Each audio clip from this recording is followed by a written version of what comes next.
끝까지 사랑하시고 이 시간도 불러주시니 감사합니다. 저희 가운데 주께서 운행하시며 임재하시며 말씀하시고 저희에게 듣는 귀를 주시고 순종하는 마음을 주셔서 주 앞에 복된 자녀로 서게 하여 주시옵소서. 예수님의 이름으로 기도하옵나이다.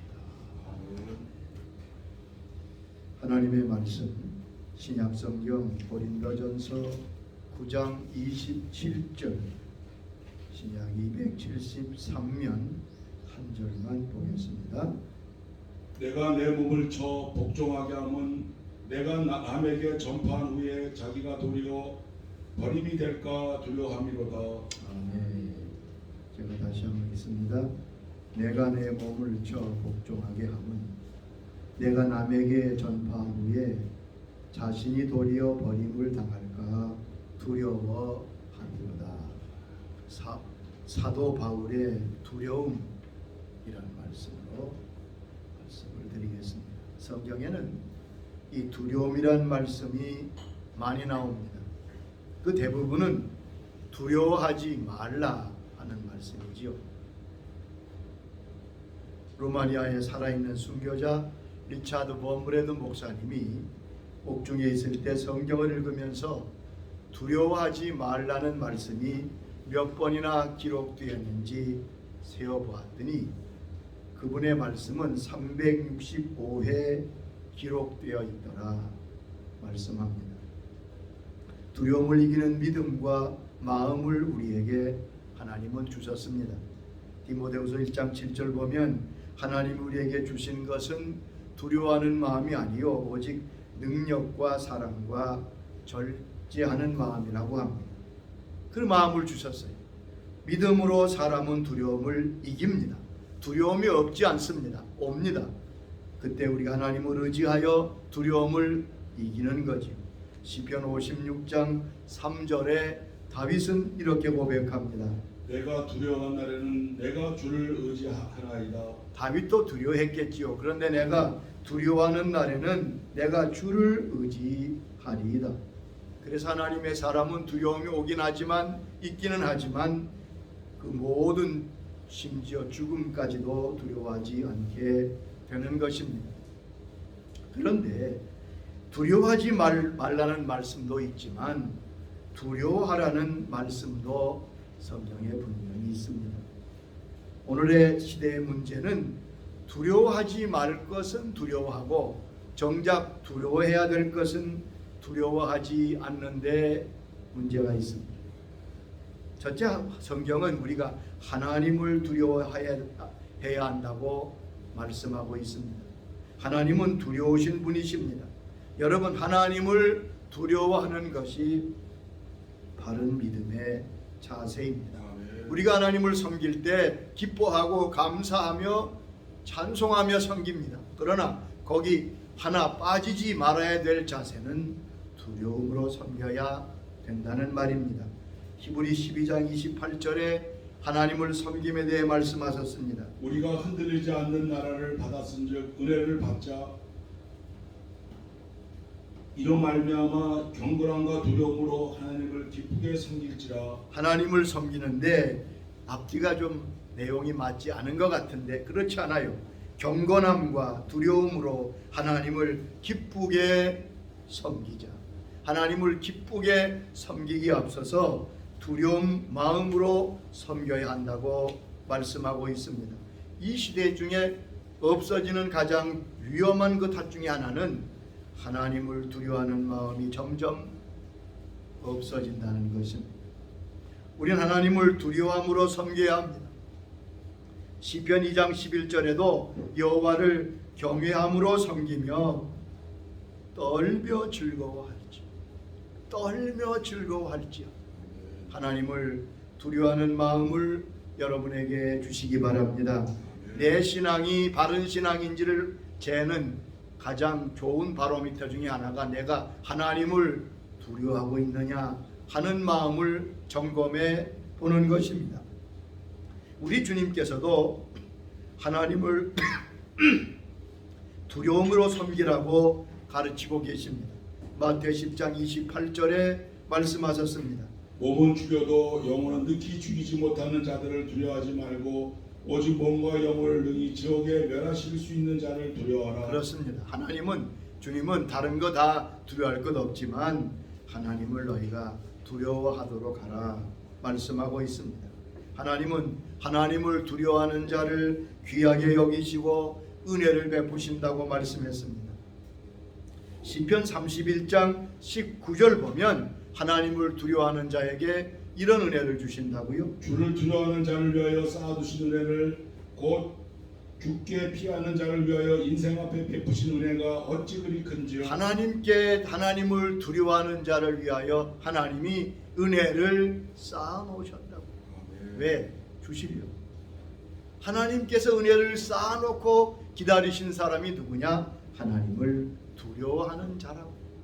또한 이사야 66장 2절 보면 하나님은 하나님을 두려워하는 자를 돌보신다고 했습니다. 책임져 주신다는 말씀이지요. 무릇 마음이 가난하고 심령에 통회하며 내 말을 듣고 떠는 자 그 사람은 내가 돌보려니와. 하나님을 두려워하고 심령에 떠는 사람, 그 사람은 하나님이 돌보아 주신다고 말씀했습니다. 아멘. 잠언 13장 13절에도 말씀을 미워하는 자는 패망을 이루도 계명을 두려워하는 자는 상을 받는다고 말씀하셨습니다. 첫째, 하나님을 두려워하십시오. 두 번째는 우리는 구원의 문제를 놓고 항상 두려움이 있어야 합니다. 오늘 본문은 사도 바울이 가졌던 두려움에 대한 말씀입니다. 내가 내 몸을 저 복종하게 함은 내가 남에게 전파한 후에 자신이 도리어 버림을 당할까 두려워했다. 자, 대사도 바울이 자기가 복음을 전하고 도리어 자기가 버림을 당할까 두려워했다는 말씀을 유념하시기 바랍니다. 바울은 자기의 구원에 대해서 자신만만하게 말하지 않았습니다. 늘 신중하고 두려워한다고 말씀했습니다. 빌립보 교회 보낸 서신서에서도 빌립보 교회에 똑같은 권면을 하고 있습니다. 빌립보 2장 12절에 이렇게 말씀하셨지요. 그러므로 나의 사랑하는 자들아 너희가 나 있을 때뿐 아니라 더욱 지금 나 없을 때에도 항상 복종하고 두렵고 떨림으로 너희 구원을 이루라. 빌립보 교회는 모범적인 교회입니다. 다 하나님을 섬기는 신실한 주의 자녀들입니다. 그런데 빌립보 교회 바울은 권면합니다. 항상 복종하고 두렵고 떨림으로 너희 구원을 이루어라. 여러분, 두렵고 떨림으로 너희 구원을 이루라. 버림당할까 두려워하노라. 이것은 대사도 바울의 고백입니다. 바울이 누굽니까?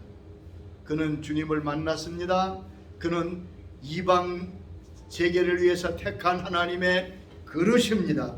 신약 성경 3분의 1을 기록한 하나님의 대사도입니다. 그런데 바울은 자기의 구원 문제에 대해서 두려워한다고 고백하고 있음을 알 수 있습니다. 우리는 이 바울의 태도를 꼭 배워야 합니다. 바울은 대단한 능력자였지요. 하나님의 큰 권능을 받은 하나님의 사람입니다.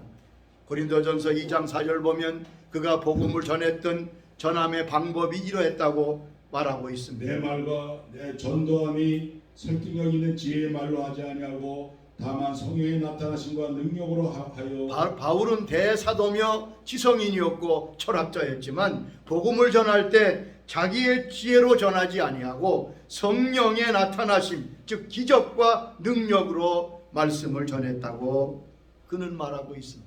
뿐만 아닙니다. 삼층천에 올라가서 말로 형용할 수 없는 하늘의 세계, 신비의 세계를 보았습니다. 그가 받은 계시와 은혜가 너무 크기에 하나님은 사단의 사자를 붙여서 그를 겸손하게 하고 경계하게까지 했다고 성경은 말씀하고 있습니다. 여러분, 이런 사도 바울이 자기가 버림이 될까 두려워했다는 것입니다. 이것은 무엇을 의미하는 말씀입니까? 이것은 절대로 안전한 사람은 없다는 것을 의미합니다. 아멘. 구원받은 사람이 방심하고 죄에 빠지면 위험하다는 경고의 말씀입니다. 바울이 그랬다면 주의 종들도 특별한 은사와 능력을 받은 사람도 버림받을 수 있습니다. 그 누구도 안전하지 않은 것은 그 바울의 고백을 통해 알 수 있습니다. 우리 주위에 보면 너무 지나치게 구원에 대한 자신감이 있는 분들을 보게 됩니다. 그런데 제가 목회하며 보면 구원에 대해 너무 자신감 있는 분들은 신앙이 좋은 분이냐? 그렇지 않아요. 어설프게 어떤 확신을 가지고 있는 것을 볼 수 있습니다. 여러분, 우리는 이 구원의 문제를 깊이 이해해야 합니다. 성경은 우리를 구원하시는 구원의 말씀을 세 가지 시제로 말씀하고 있습니다. 과거와 현재와 미래의 말씀으로 이 구원의 과정을 말씀하고 계심을 알 수 있습니다. 분명히 우리는 구원받았습니다. 과거의 거듭남으로 예수를 믿고 주의 자녀가 되었습니다. 에베소 2장 8절은 그 말씀이시지요. 너희는 그 은혜에 의하여 믿음으로 말미암아 구원을 받았으니 이것은 너에게 난 것이 아니요 하나님의 선물이라. 자, 우리가 은혜로 말미암아 믿음으로 구원을 얻었다고 과거의 말씀으로 이 말씀을 하고 있습니다. 그리고 현재의 구원은 아까 읽은 빌립보 2장 12절의 말씀처럼 두렵고 떨림으로 너희 구원을 이루라는 말씀으로 구원이 현재 진행형임을 말씀하고 있습니다. 그리고 또 앞으로 우리가 완전한 구원을 받게 될 것입니다. 디모데후서 4장 18절에 말씀하셨습니다. 주께서 나를 모든 악한 일에서 건져내시고 또 그의 천국에 들어가도록 구원하시리니 그에게 영광이 세세 무궁토록 있을지어다. 주님께서 모든 악한 길에서 우리를 건지시고 그의 천국에 들어가도록 우리를 구원하실 것이니 그에게 영광이 있다고 말씀하고 있습니다. 주님도 마태복음 23장 24장 13절에서 이와 같이 말씀했습니다. 그러나 끝까지 견디는 자는 구원을 얻으리라. 끝까지 구원을 견디는 자가 구원을 받겠다고. 히브리 9장 28절에도 같은 말씀을 하고 있습니다. 이와 같이 그리스도도 많은 사람의 죄를 담당하시려고 단번에 들으신 바 되셨고 구원에 이르게 하기 위하여 죄와 상관없이 자기를 버리는 자들에게 두 번째 나타나시리라. 이렇게 말씀하죠. 우리를 구원하시려고 이미 십자가를 지셨지만 또 우리를 구원에 이르게 하시려고 두 번째 나타나실 것이다. 재림의 목적이 구원받는 자를 데리러 오신다는 거죠.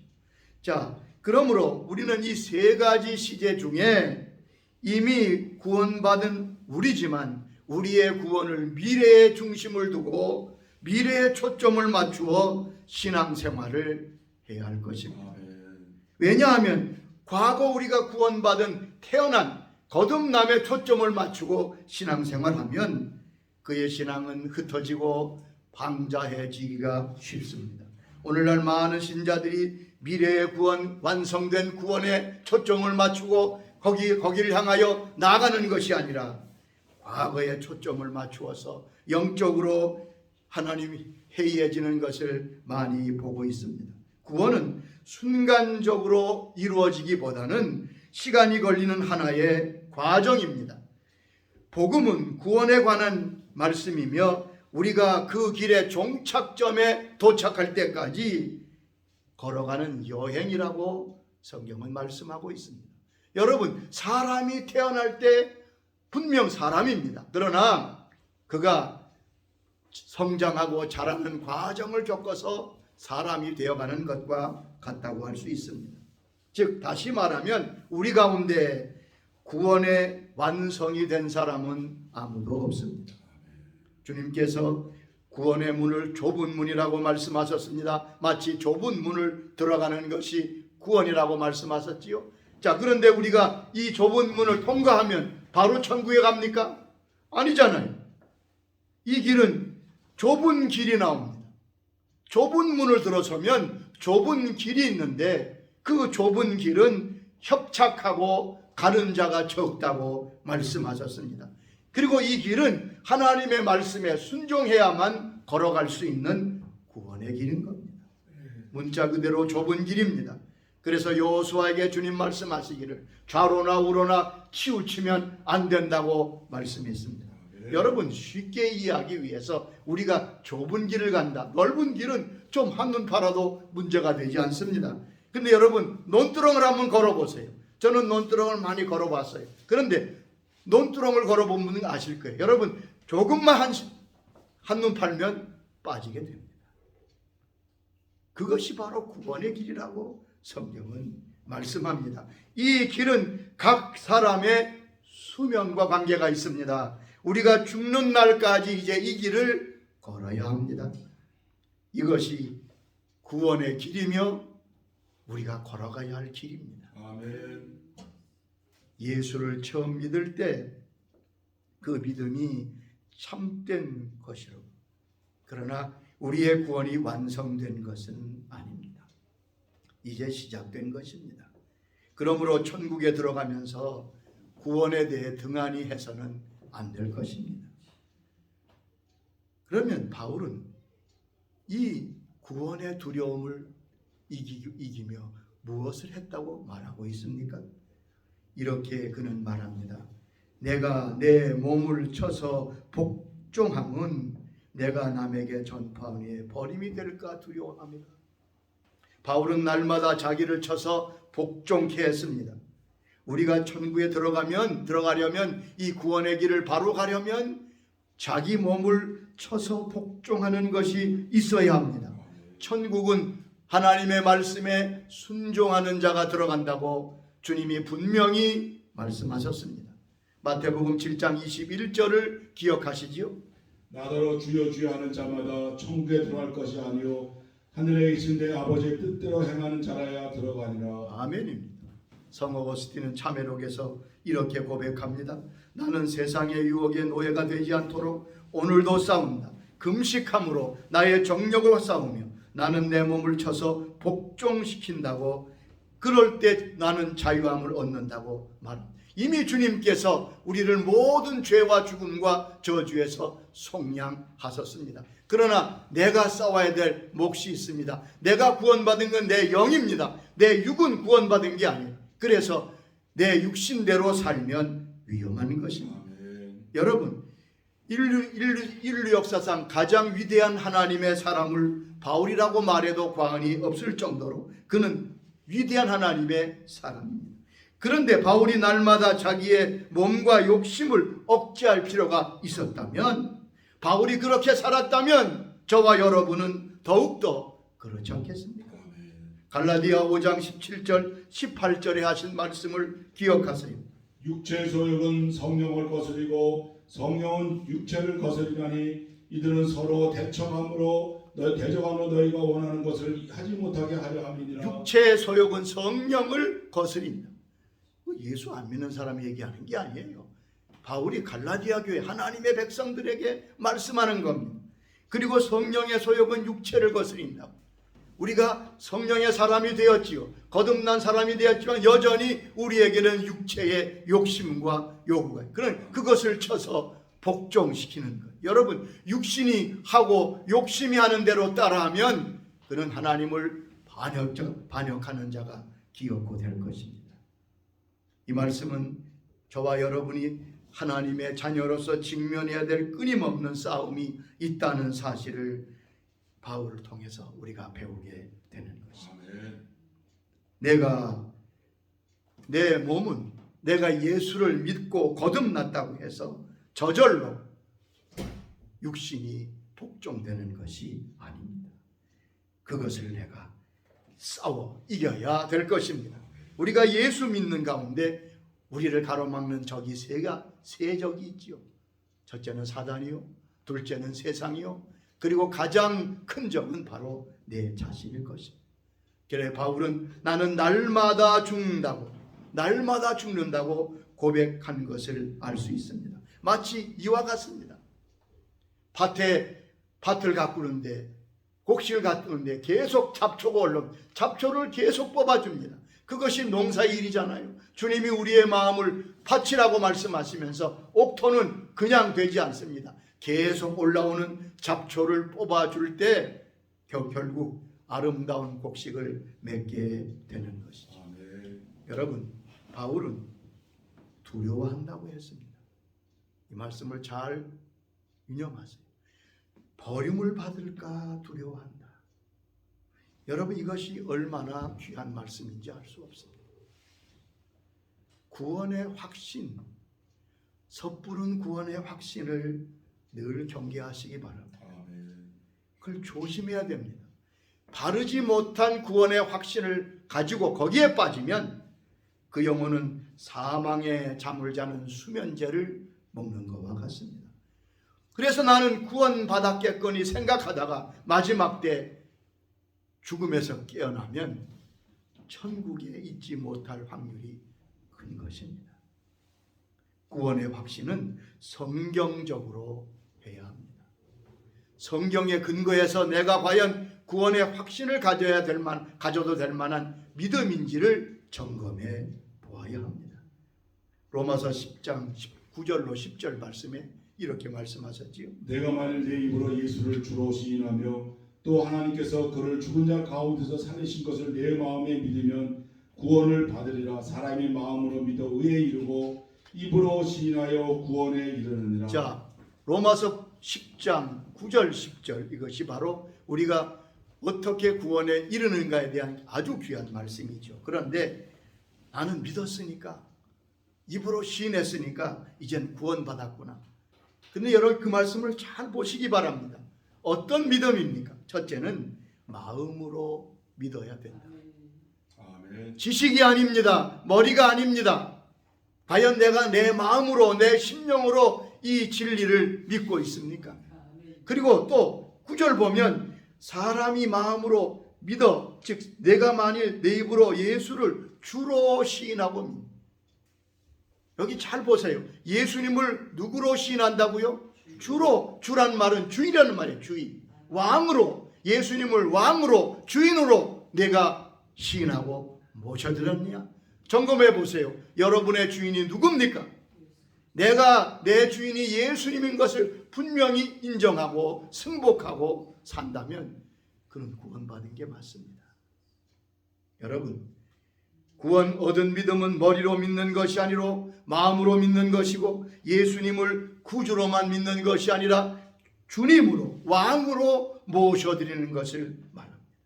이것을 분별하지 못하고 나는 교회를 나가니까, 나는 그저 오랫동안 신앙생활을 했으니까, 나는 성경의 내용을 그저 다 믿으니까 구원받았다고 생각하는 것은 위험한 것입니다. 성경적인 의미에서의 구원의 확신은 세 가지 위에 근거해 있습니다.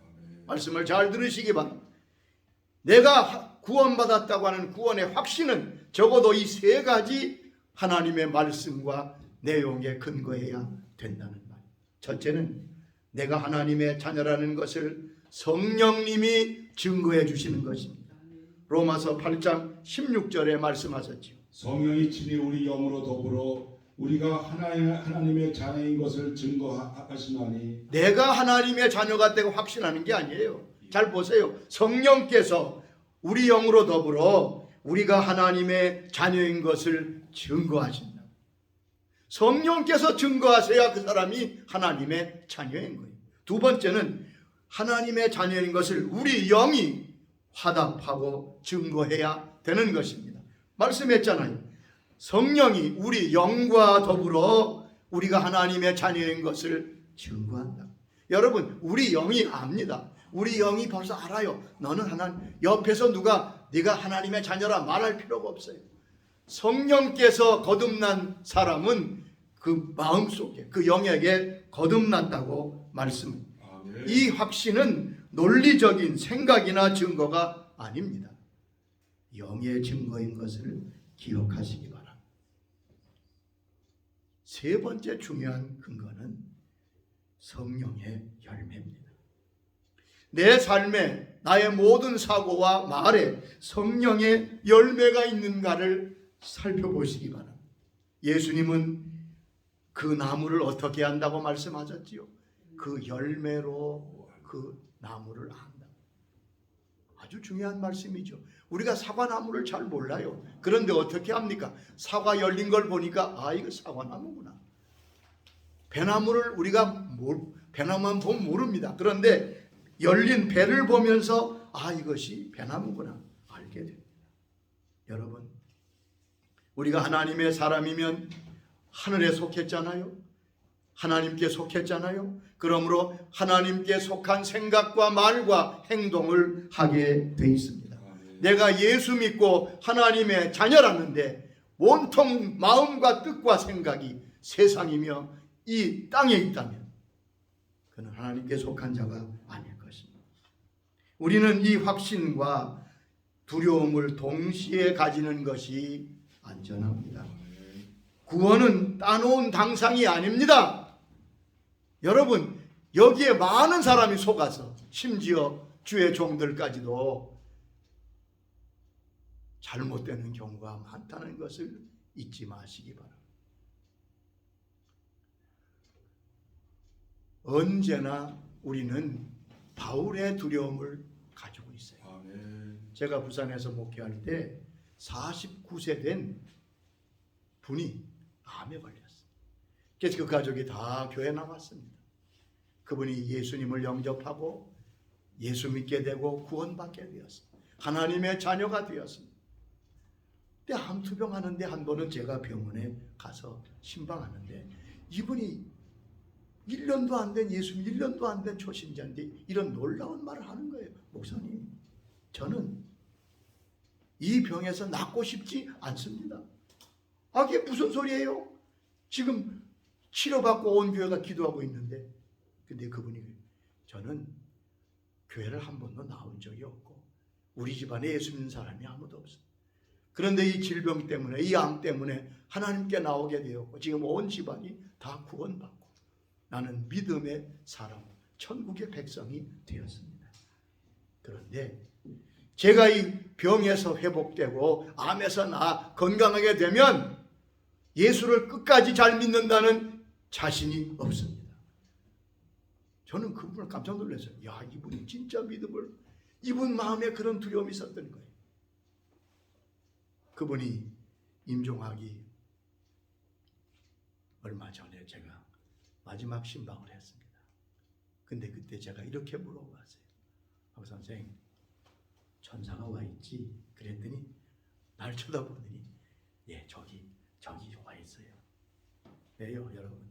제가 왜 여러분, 사람이 임종 때는 천사가 옵니다. 왜? 그를 데려가야 됩니까? 그래서 물어봤는데 천사가 이분이 눈이 열어서 천사가 온 걸 본 거예요. 그래서 제가 이분 하나님께서 데려가시려고 준비하셨구나. 여러분, 그분은 50세도 못 살고 갔지만 분명한 하늘나라에 간 주의 자녀입니다. 여러분, 우리는 바울과 같이 거룩한 두려움을 가지고 살아야 될 것입니다. 인도의 썬다싱은 늘 기도하면 주님 발 앞에 엎드려 그의 말씀을 들었다고 합니다. 예수님 발 앞에 엎드려라는 책이 있습니다. 그 책을 읽어보면 마치 복음서를 읽는 것 같아요. 그는 예수님께서 다음과 같이 말씀하신 부분을 기록하고 있습니다. 비록 꽃이 피고 좋은 열매를 맺는 초목이라도 잘 가꾸지 않으면 다시 들풀과 같이 버려지게 되기 쉽다. 이와 같이 신자도 영적 생활과 기도를 게으리하며 그리고 내 안에 거하지 아니하면 은혜의 자리에서 떨어져 다시 옛 죄 가운데 빠져 멸망하게 될 것이다. 여러분, 우리가 경계해야 됩니다.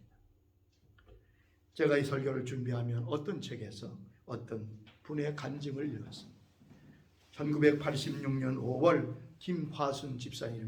김희순 집사님이라는 분이 하늘산 기도원 집회에 참여했어요. 그는 그때 두 개가 가운데 은혜 받고 기도하다가 입신하게 되었고 주님을 만나게 되었습니다. 자, 주님과 함께 어떤 방에 들어갔는데 그 방에는 아주 큰 책이 하나 있어요. 생명책을 보았던 거예요. 주님께서 한 권의 책을 펼치시면서 그 안에 이름들을 보게 하셨는데 감사하게도 자기 식구의 이름이 쭉 기록되어 있더라고요. 하얀 종이에 까만 글씨로 반짝반짝 빛나는 이름을 보면서 그는 얼마나 기뻐했는지. 그런데 다른 부분을 보니까 어떤 이름들이 분명히 기록되어 있었는데 지워져 있더라는 거예요. 너무 깜짝 놀라서 주님, 왜 저 이름은 이렇게 지워져 있습니까? 그때 주님께서 말씀하셨어요. 너희가 예수 믿고 거듭나고 세례받고 하나님의 자녀가 되면 생명책에 기록되는데 말씀대로 살지 않고 세상 사람처럼 살면 결국 그 이름이 지워지게 됩니다. 끝까지 잘 충성하라고 말씀하셨다고 그는 간증하고 있습니다. 여러분, 예수님의 말씀이 성경에 있는 내용일까요? 어떤 분은 저 생명책에 기록된 이름은 지워지지 않는다고 믿는 사람도 의외로 많습니다. 성경은 이렇게 말씀합니다. 요한계시록 3장 5절에 말씀하십니다. 이기는 자는 이와 같이 흰옷을 입을 것이요 내가 그 이름을 생명책에 반드시 흐리지 아니하고 그 이름을 내 아버지 앞과 그 천사들 앞에서 시인하리라. 생명책에서 반드시 흐리지 아니하고, 개역성경 보면, 개정 보면 생명책에서 반드시 지우지 아니하고 그렇게 말씀했어요. 출애굽기 32장 33절에는 모세에게 하나님이 친히 말씀하셨습니다. 여호와께서 모세에게 이르시되 누구든지 내게 범죄하면 내가 내 책에서 그를 지워버리리라. 내 책에서 지워버린다고 분명히 말씀. 에스겔 18장을 여러분 주의 깊게 읽어보시기 바랍니다. 시편 69장 28절에도 이렇게 말합니다. 그들은 생명책에서 지우사 의인들과 함께 기록되지 말게 하소서. 여러분, 생명책에 얼마든지 지워질 수 있습니다. 성경에 그렇게 말씀하고 있습니다. 구원받은 사람이라도 끝까지 죄에서 돌이키지 아니하면 얼마든지 버림받을 수 있다는 사실을 바울은 우리에게 증거하고 있습니다. 이것이 성경의 말씀입니다.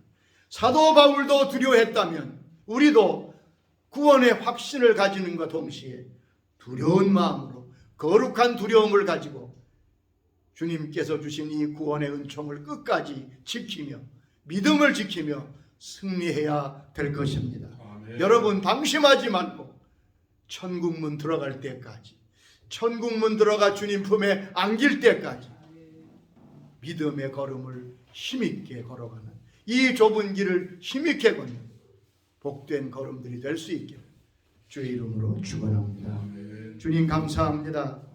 바울이 나는 복음을 전파하여 하고 내 자신이 버림을 당할까 두려워하여 날마다 내 자신을 채찍질하고 하나님 앞에 두려운 마음을 가진다고 고백한 이 말씀을 이 시간 전해주셔서 감사합니다. 아버지 하나님, 우리의 심령이 방자해지지 않게 하여 주시옵소서. 늘 겸손하고 하나님의 은혜로 붙들려서 끝까지 신앙을 잘 지키는 은혜가 있도록 축복하여 주시옵소서. 하나님, 우리를 구원하신 은혜를 감사합니다.